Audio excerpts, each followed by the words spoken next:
Jogando conversa fora, cultura que não tem hora, palavra que o vento ecoa e espalha e faz a história.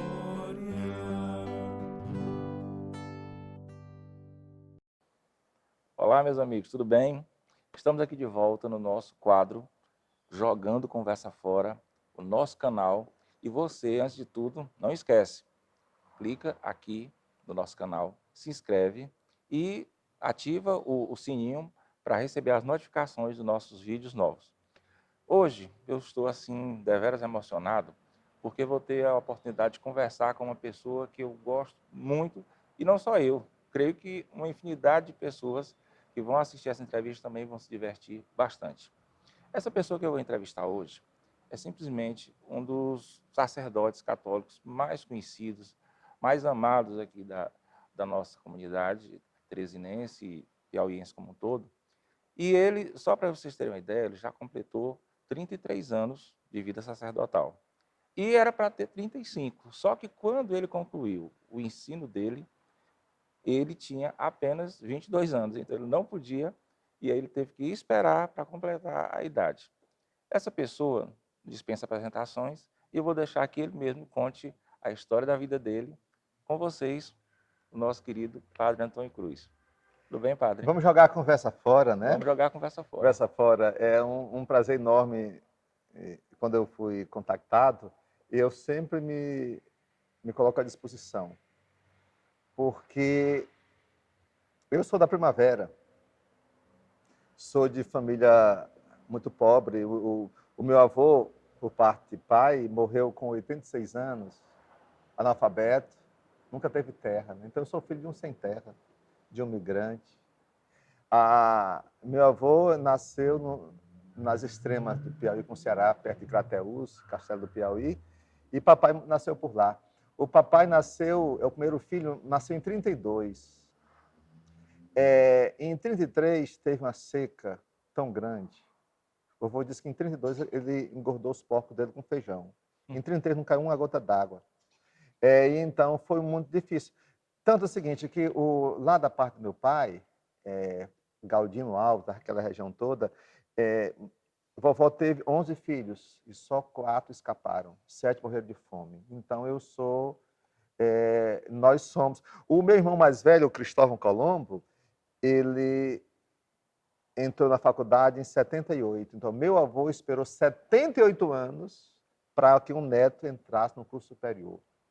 Então eu não costumo esquecer o passado, não é? Então, assim, esse passado me acompanha e eu vibro com minhas raízes. Vibro. Filho de Francisco Alves da Cruz e Josefa Maria de Santos Cruz. Nós somos 4 irmãos, Cristóvão Colombo, José Ivan, eu, Antônio Francisco, e o Paulo César, Paulo Cruz. Então, nós somos 4 filhos. Papai e mamãe, eles faleceram em 77, morreram os 2 afogados na praia, em Luiz Correia. Foram para passeio da Primavera com o Padre Manuel. Então, e depois nós fomos criados por um tio Galvão e minha tia Vicença. Então, no dia do meu aniversário, 29 de dezembro de 74, eu tinha 13 anos, e disseram assim: nós vamos para a ordenação do nosso futuro padre. E no dia 2 de fevereiro de 75, apareceu aquele senhor, eu acostumado a padres irlandeses, todos altos, eu disse: papai, quem é aquele neguinho ali? Era Padre Manel, era magrinho, tinha 27 anos. Então, eu fiquei encantado com a maneira dele de ser, e eu estudava no diocesano, e já pensava assim, eu queria ser médico. E de tanto ver a maneira como o Padre Manel fazia com os doentes, e até um dia eu descobri: Padre Manel, eu acho que eu quero ser padre. Eu tinha 14 anos. E a partir daí, então, entrou essa paixão louca que eu tenho por Jesus, Jesus por mim. E fui para o seminário em 79, Fortaleza, passei lá 2 anos, fiz filosofia. E depois eu queria, na época, era um movimento muito grande em torno do Frei Leonardo Boff, que era a teologia da libertação. E nós éramos fascinados por essas coisas, era a época da ditadura. Então eu queria estudar no curso em Petrópolis, onde lá todos os grandes pensadores davam aula lá. Mas Dom Falcão, que era muito tradicional, disse, não, você vai estudar em Roma. E lá se vai eu, da primavera para Roma, com 19 anos, quase que morro. Passei 3 anos lá em Roma. Eu só não voltei, Walter Henrique, porque eu não podia dizer para os meus irmãos que tinha fracassado.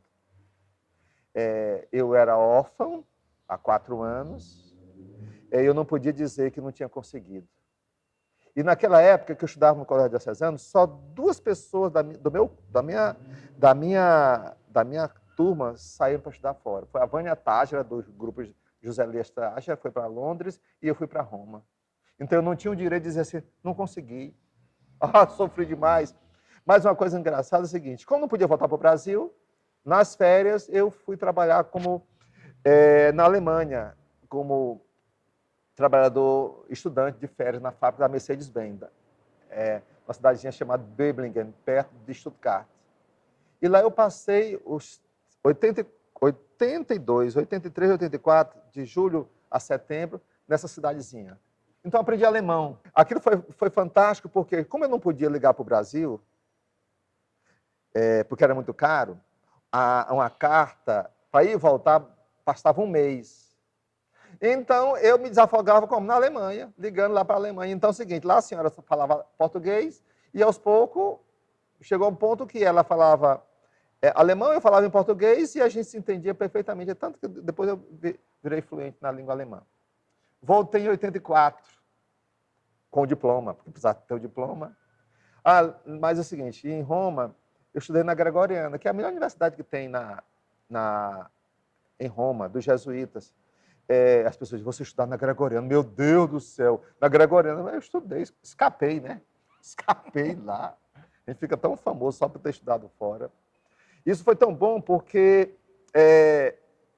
eu tinha facilidade para línguas. E eu voltei lendo em 5 línguas. Isso foi muito bom. Então, eu tinha proficiência em espanhol, português, italiano, alemão. E lia também inglês, francês. Então, é o seguinte, foi muito bom para mim. Voltei, foi a época que chegou em 84, chegou Dom Miguel em 85, e na época eu fui morar com o Padre Toni, passei 2 anos morando com ele. Dom Miguel, quando chegou, que era um homem muito centrado, disse que eu tinha que tomar de conta de uma comunidade. E o Toni foi me mostrar as comunidades dele. E uma que ele mostrou foi o Planalto Ininga. Quando eu vi o Planalto Ininga, eu disse, é aqui que eu vou ficar. Mas eu fiz um compromisso com ele. Eu só venho trabalhar se eu puder também morar aqui. Eu passei 2 anos morando lá na favela do Planalto Ininga. Isso mudou a minha cabeça. E foi complicado, porque eu já tinha terminado o curso de teologia, mas não tinha idade. As pessoas queriam uma definição minha. Vai ser padre ou não vai ser padre? Eu queria ser padre, mas não tinha idade. E aí, então, o que acontece? Dom Miguel, então, disse, olha, ele me colocou para ser assessor da Pastoral da Juventude. Nesse período, eu conhecia a Trindade, que era secretária. Então, daí a ligação, Francisca Trindade. Então, o Dom Miguel queria me dar uma moto. Eu disse, não, Dom Miguel, não quero não. Eu tinha uma bicicleta chamada Gafanhoto, uma bicicleta de marcha, certo? Assim. E voltava. Eu tinha uma mochila. Essa mochila é engraçada, porque ela só andava cheia de sardinha, de quitute. Porque onde eu passava, a pessoa me dava coisa, eu botava, e eu chegava em casa 7, 8 da noite, lá no Planalto, daí ia fazer o almoço, né? Ia fazer a janta, né? Então, assim, porque eu queria viver a vida das pessoas. É interessante que eu peguei eu naquele tempo era tão basista, no sentido de dizer, viver a vida das pessoas. Olha, eu conheci, nós entrávamos, invadia gabinete de prefeito, de todo mundo, para exigir melhoria para o bairro. Essas coisas, então, eu aprendi muito, tá no sangue. Quando eu vejo uma pessoa fazendo reclamação, assim, protesto, chega o meu sangue ferve, porque faz parte. Eu peguei uma gripe no final de dezembro de 85. Eu me ordenei diácono já com essa gripe. Mas eu não queria ir a médico, porque os pobres não iam aos médicos. Aí fiquei até 21 de abril com essa gripe. Eu acho que peguei pneumonia, peguei tudo. Foi um ano de 86, foi um ano de muita chuva. Meus irmãos me pegaram. 21 de abril, chegaram lá no Planalto, estava lá encolhido. Me levaram ao médico. Em 3 dias eu fiquei bom. Então, assim, para dizer, aí eu fui ordenado em 86, na primavera, né? Ordenado. E logo depois eu fui para Valença, do Piauí. Não é assim. Valença, junto com Amadeu. Padre Amadeu, nós somos da mesma época. Gente boa. As irmãs do Amadeu gostam de brincar com a gente, dizem que nós dois somos padre raiz, né? Somos 2 padres raiz, né? Assim, e os outros são Nutella. Bem, não sei, mas que eu sou o que eu sou. Não adianta, né? Assim. Padre, a sua história de vida é brilhante, mas eu queria fazer alguns questionamentos em relação a outras coisas. Por exemplo, no início o senhor falou da morte dos seus pais. Uhum. E eu já vi o senhor falar dessa morte várias vezes, mas o senhor sempre usa um tom muito cristão, no sentido de aceitar de maneira muito cristã essa morte, sendo que foi uma morte extremamente impactante na sua vida. Foi. Certo? Como é que o senhor consegue isso? Qual lição essa sua atitude passa para outras pessoas? Então, veja só. A época, quando os meus pais morreram, na hora que eu soube da morte deles, eu senti como se um machado cortasse minha cabeça. Aqui. Aí eu entendi tudo, não é? Entendi. Porque eu sempre preciso encontrar uma saída, porque eu tenho muito medo de sofrer. São fugas, não é assim? No início eu achava que era só fuga, mas até meu orientador mesmo dizia assim, você foge da dor. Não, não fujo da dor, não. Acontece que a intimidade que eu tenho com Jesus me leva a enxergar algo a mais, acima. Foi terrível aquilo. Mas no momento eu quis soltar foguetes. Mas eu não podia soltar foguetes, porque senão dizia que eu estava louco. Mas o que acontece? Seguinte, olhando o contexto, papai era ministro da Eucaristia, um homem muito bom. Ele foi contabilista do seu pai. Ele era vicentino e, de tanto cuidar dos doentes, ele pegou hanseníase de um doente. Imagina o que é hanseníase naquele ano de 73. Ainda hoje é muito impactante. Então, o que aconteceu? Papai deixou de ser ministro da Eucaristia, deixou de andar conosco. Tudo dele era reservado em casa, né? Tanto que a gente começou a ir para o diocesano de bicicleta, não mais com o papai. Então isso foi terrível.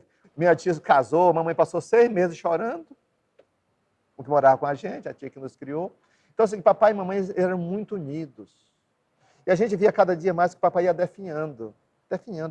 Quando os dois morrem juntos, eu vi a graça de Deus, porque eles não podiam viver um sem o outro. Então é o seguinte, se eu receber essa consolação, meus irmãos não receberam isso não, mas interessante que o Ivan disse que percebeu que eu podia ser padre nesse dia que meus pais morreram. Porque os outros 3 irmãos, todos começaram a chorar. Eu tomei de conta da casa, junto com o Guedes, Francisco Guedes, que é do PT. O Guedes morava conosco lá em casa. Então é o seguinte, a amizade nossa é desse período. Então é o seguinte, assim, aqui. Essa é a razão. Né? Então é o seguinte, sofri, chorei. Tanto que eu vim realmente chorar, só depois que eles foram enterrados. E quando eu cheguei, do cemitério, fui dormir, quando acordei já estavam almoçando. E na nossa casa não acontecia isso, tinha que ser um almoço todo mundo junto. E no lugar do papai estava meu tio. Eu comecei a comer aqui, comer aqui assim. E lá em casa nós temos uma coisa que não pode sobrar nada no prato.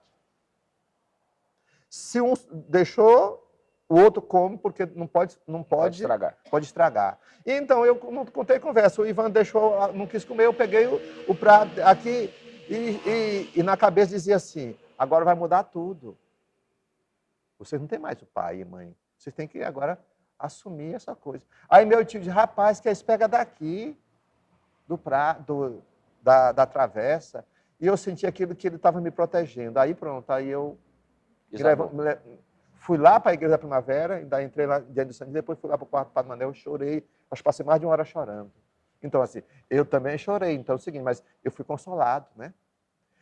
Então, não ficamos com trauma, questão de afogamento, porque isso foi no domingo. Na quarta-feira, o Padre Manel nos levou para brincar de piscina lá na sua copinha. Então, é o seguinte, essa cura nós tivemos, tá certo assim? Padre, em outubro do ano passado, o senhor estava celebrando a missa de 7º dia de uma pessoa, uma amiga minha, que é os pais que são daqui da comunidade, e o senhor falou uma coisa que me impactou muito.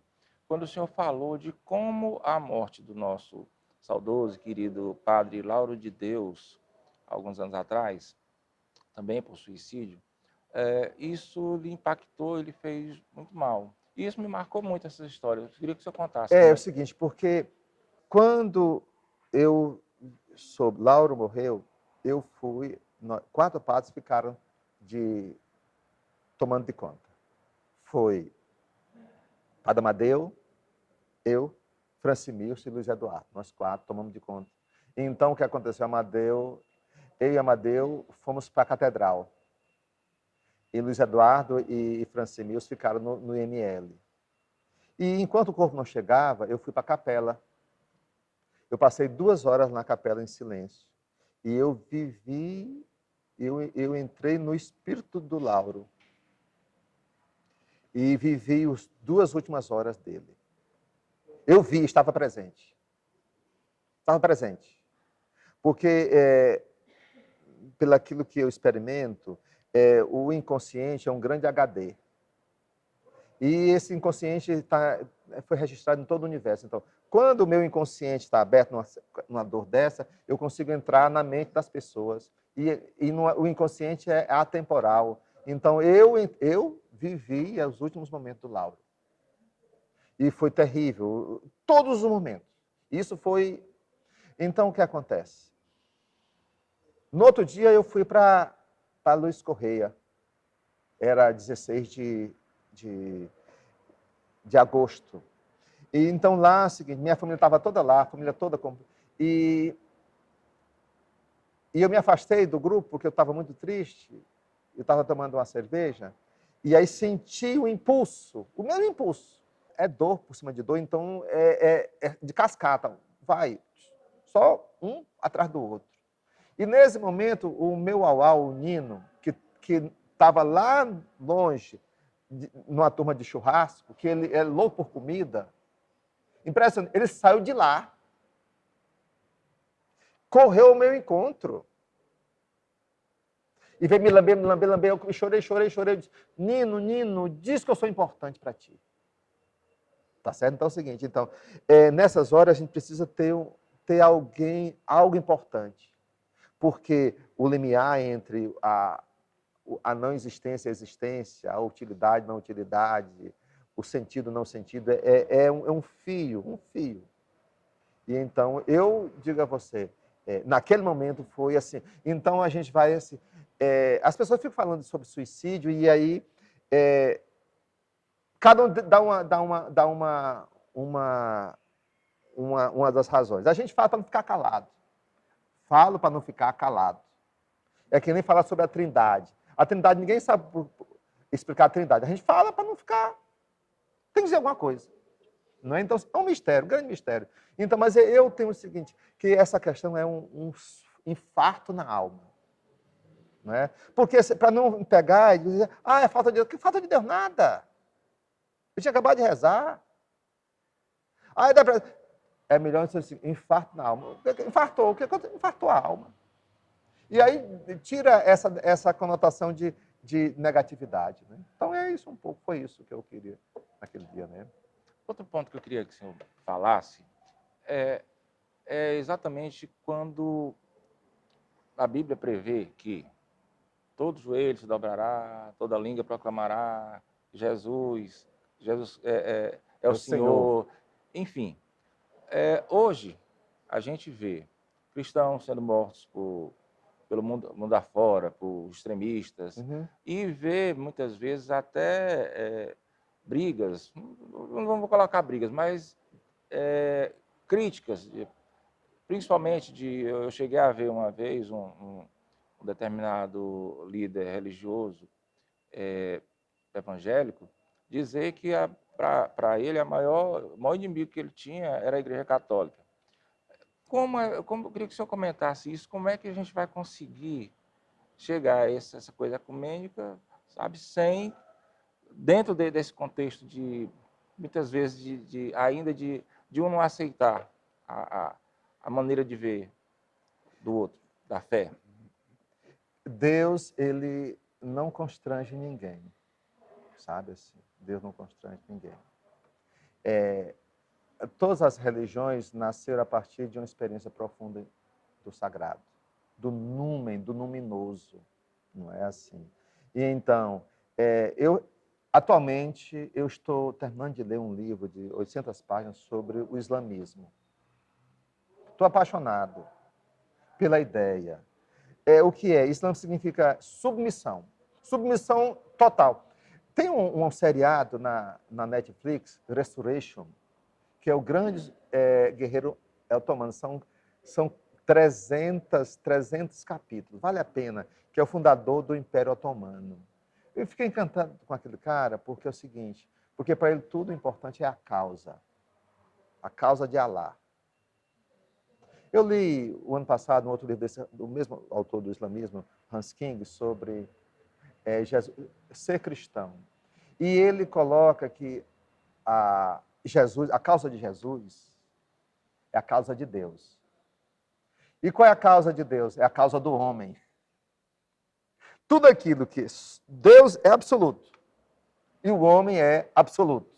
Então, eu preciso respeitar o homem na sua integralidade. Porque o homem, na sua integralidade, será em mais semelhança de Deus. Então, é o seguinte,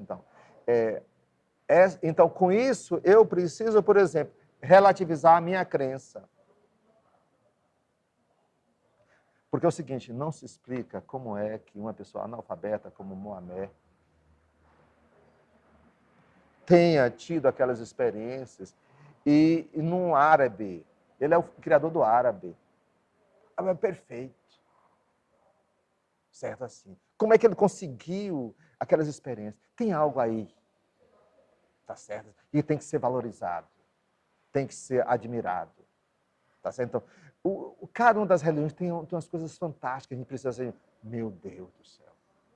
Então, qual é a diferença de Jesus para os outros? Bem, uma coisa bem interessante, Jesus humanamente faliu, porque se olharmos pelos evangelhos de Mateus, de Lucas e Marcos, Jesus deve ter pregado só uns 7 meses. A gente diz que ele pregou 3 anos por causa de São João, que diz, ele foi 3 vezes a Jerusalém. Então, assim, ele morreu com 33 anos. Como é que justifica?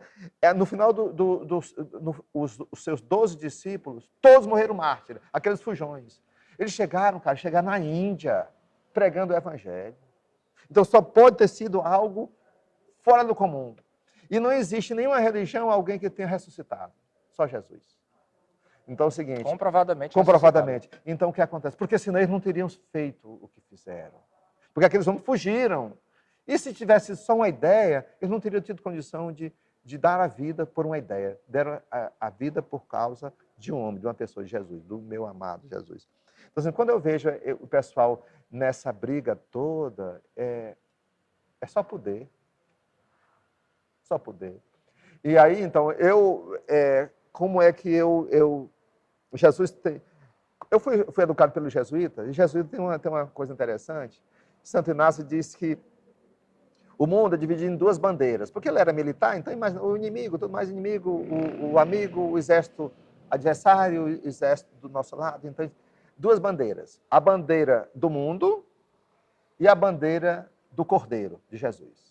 Na bandeira do mundo, são 3 as coisas que movimentam. O ter, o poder e a glória. Eu tenho, eu posso, eu usufruo. E a bandeira do Cordeiro? É a pobreza, a humildade e a humilhação. Então é o seguinte, se eu não tenho nada, eu não vou brigar por nada. Porque eu não preciso de poder. E quanto mais me batem, melhor, porque é o seguinte, eu estou sendo humilhado. Eu estou parecido com... Nós estamos aqui, olha, a gente está olhando aí diante do altar. Vamos lá, olha a cruz, né? A cruz, né? Então é o seguinte, precisaríamos a briga toda por questão de poder. E o poder se realiza, acontece em todos nós. Nós um dia somos contaminados pelo vírus do poder. Por exemplo, quando o cara bebe todas, fica poderoso. Fica poderoso, fica rico, né? E valente. Justamente. E quando está apaixonado, do mesmo jeito. Ele dá até as calças pela mulher amada. Então, as coisas que movem lá o mais do interior. E essas coisas da paixão, que o pessoal diz que é Deus, não é? E termina levando o outro a ver o outro como inimigo. Eu não sou dessa, não. Eu sou do Cordeiro, que prefere morrer a matar. Padre, e esse trabalho social que o senhor faz, que é reconhecido... Rapaz, deixa eu dizer uma coisa. Eu vou até botar a mão assim, não, espera ainda, não me escute. Uma das minhas dores é não ter nenhum trabalho social. Eu não tenho jeito, não tenho trabalho social. Não tem, sabe por quê? Eu não tenho, meu trabalho social são as pessoas. Olha, eu já no passado, eu ficava, mas eu não tenho uma obra social, eu não tenho uma creche, eu não tenho nada disso, não tem, porque eu não nasci para isso. A minha igreja é formada no coração das pessoas. Então aqui as pessoas se enchem de Deus e vão para cada um no seu canto. Você no seu trabalho. Ah, você é gigante. Mas é aqui. Eu chego nos hospitais, está lá assim, as enfermeiras, certo? Os médicos assim, cuidando bem dos doentes. De onde? São nossos jovens aqui. Entendeu? Assim, então, aqui é um centro de radiação. Aqui a gente olha aqui os escoteiros, é lotado de escoteiro, todos são acolhidos aqui. Então, o trabalho social nosso são as pessoas. Tá certo assim? O que eu quero é que as pessoas voltem para suas casas, sejam felizes em suas casas. Entre uma reunião de igreja e ficar em casa, fique em casa. Dá para entender? Sim. Porque primeiro a família. Então é o seguinte, nós temos aqui um trabalho muito interessante com jovens, que a gente passa às vezes a noite inteira em adoração. Não tem um besta, não tem um feio. Não tem um burro. Entendeu? É todo bonito e cheiroso. Certo assim? E aí o que acontece? A pergunta é, você antes de vir para cá, deixou sua cama arrumada? Você lavou seus pratos? Você encheu o litro? Fez as tarefas diárias? Estudou, fez o dever de casa? Se não, volte para casa, porque aqui não é refúgio para desocupados. Tá certo? Então, é tanto o seguinte que os meus jovens estão tudo passando em concurso. Aí eu estou ficando só. Porque os meus meninos que estão aqui há 16 anos, cadê? Sumiram. Porque cada um está num canto diferente. Mas carrega no peito a certeza de que são de Jesus, né? Aí, então, agora é o seguinte. Eu estou com 16 anos, o bispo me deu mais 6 anos aqui, então, como é que eu vou fazer agora? Para não me repetir? Com as crianças. Criar outros jovens. Né? Outro jovem. Então é o seguinte, mas não sei falar com criança. Aí o que é que eu faço? Ei, eu posso dar um abraço em vocês? Eu fico de joelho e venho abraçar os meninos. Para eles terem um padre amigo, né? Não ter medo do padre. Então, esse é o meu trabalho social. Não faço outra coisa. Entendeu? Padre, mudando mais uma vez o rumo da conversa, eu queria que o senhor dissesse, claro, se não for lhe constranger, algum fato pitoresco, assim, até engraçado que aconteceu em uma missa que o senhor estava celebrando, assim, que lhe marcou. Rapaz, vamos ver o seguinte, deixa eu dizer uma coisa. Tem o João Cláudio Mourista, ele tem umas histórias falando aí, que todo mundo já escutou, negócio lá do boi, né, do boi de madeira, né, é o seguinte. Aí eu digo, padrão, é verdade aquilo, não vou mentir. Aí então escolhemos mais ainda, mas é o seguinte, mas para dizer que tem rumo aquilo lá. Tinha uma senhora aqui, muito amiga, dona Altair, que eu sempre dei muita assistência a ela, muita assistência. E aí, ela veio muito falar comigo, e um dia eu estava muito aperreado, ela chegou, padre, eu queria falar com o senhor. Agora não, já estou indo para a missa. É porque eu queria lhe dar um presente. Eu, cadê? Cadê? Parei todo o tempo do mundo para pegar o presente dela. Ela é uma rede linda, maravilhosa. Então, eu sou interesseiro, então essa é uma coisa muito interessante. Mas um fato pitoresco assim, que me mudou muito a minha cabeça foi ali na prainha, eu celebrando a missa, uma missa de 7º dia. Eu cheguei para celebrar a missa, 7º dia, de uma mulher que tinha morrido de um choque elétrico. E o que aconteceu? Eu perguntei, cadê a família da falecida? Não apareceu ninguém. Eu comecei a missa. No sermão entrou um homem negro, vestido de branco, manga comprida, todo engelhado, peito aberto, embriagado ao extremo. Eu digo, ei, padre, que hora é a missa? Ele já está para terminar. Rapaz, do sermão até a comunhão foi diálogo do padre com o bêbado. Tchuc, tchuc, tchuc, tchuc. Aí na comunhão lá se vê um bêbado. O bêbado chega e vinha.